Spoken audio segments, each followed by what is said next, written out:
political philosophers. But people like to grab on to concepts, you know.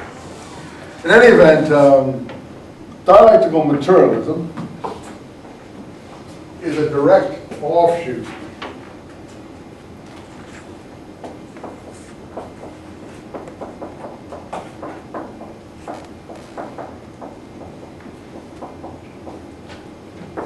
I don't have Karl Marx's date in front of me.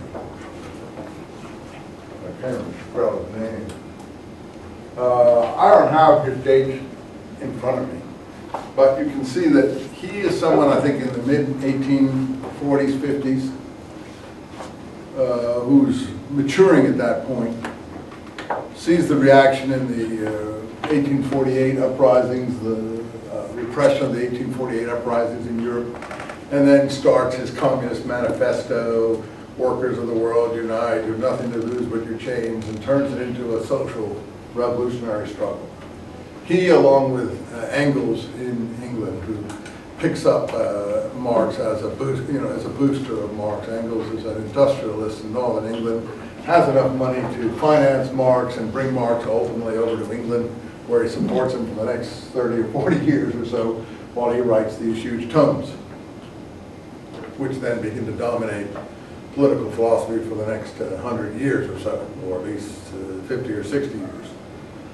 And make their impression all around the world, from communist China to Russia to socialism in England and so on and so forth. Not just Karl Marx, but he's one of the most well-known proponents of this. But Karl Marx, there's another one baptized, Jewish person baptized into Christianity. Now Karl Marx himself really is anti-Semitic. He becomes terribly anti-Semitic. And he even writes a book, a small pamphlet called World Without Jews. Because for him, Jew means financier. That's what Jew means for him. He doesn't really mean Jewish people as such, but anyone who's into finance, banking, monetary activities, that's a Jew for him.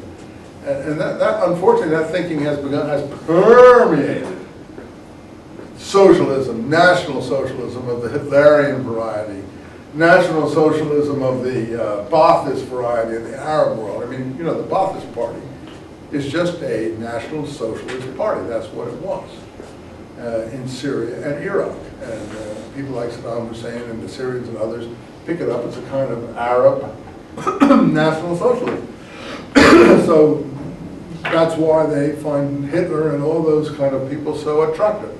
But the point is that Marx's anti-Semitism moves on into these more virulent strains. I don't know if these people are really Marxists or what they are, nationalist Marxists. It's hard to say what they are. But this is the dominant philosophy that evolves in the late 19th century into the early 20th century. And so Hegel is really a wellspring of this kind of thing. And he's probably more harmless, innocuous wellspring. But his ideas are then picked up and applied by these other individuals who are inheritors of his ideas and are applied as we've seen. But again, it's another person whose father baptized him into Christianity. I mean, these people are just all over Europe at this point. So the Mendelssohn program has basically failed, you could say, falling apart, at least in Western Europe. You say, well, where do the masses of Jews come from? And all these people are being baptized into Christianity. Well, to a certain extent, it comes from Eastern Europe. Eastern Europe is not a home of these ideas, though Eastern Europe becomes the home of Marxism in Russia. But Eastern Europe, among the Jews, is a very sort of not backward place, but extremely orthodox, not very enlightened, if you want, in terms of Enlightenment thinking and so on. Ultimately, the Enlightenment in Judaism is known as, I hate these things. I like chalk again. I hope we go back. I hope these boards decay and they go back to the old blackboards. It's having to, work with these stupid pens all the time is really a bothersome kind of activity. All you got from chalk was dust on you. These things you can mark up everything. Anyway, Haskalah is the Hebrew word for the Enlightenment. We're going to get the Haskalah. All these thinkers are going to be grouped together in 20th century Jewish thought as Haskalah thinkers. The Jewish Haskalah, the Jewish Enlightenment. I don't know if any of you speak Yiddish or ever hear much Yiddish. I mean, this is Hebrew actually. But if you've ever heard the Yiddish, ever heard the word seichel? He's got seichel. Anyone ever heard that word? Means intelligence, common sense, insight.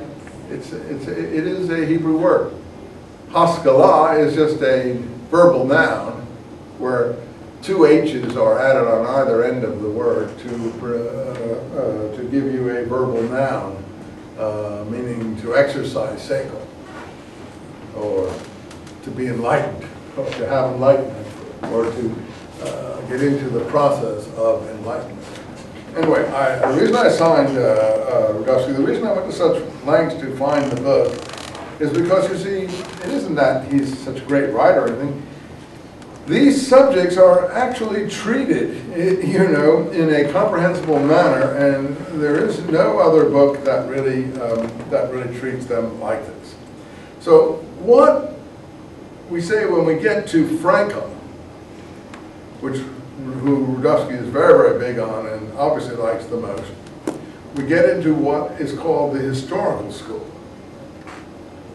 So what is the science of Judaism school? What is the historical school? The historical school is a descendant of the science of Judaism school.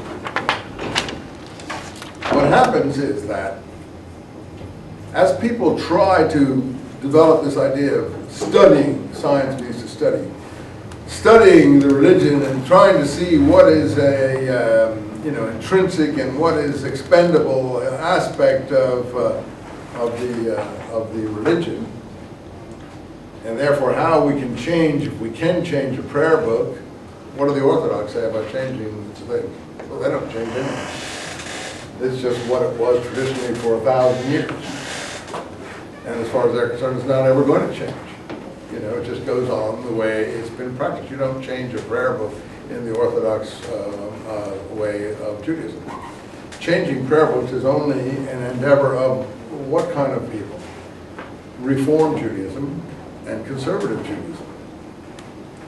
So, you see, first you get Reform Judaism. Reform Judaism grows out of Mendelssohn's attempts to achieve emancipation and the inability of those following him to hold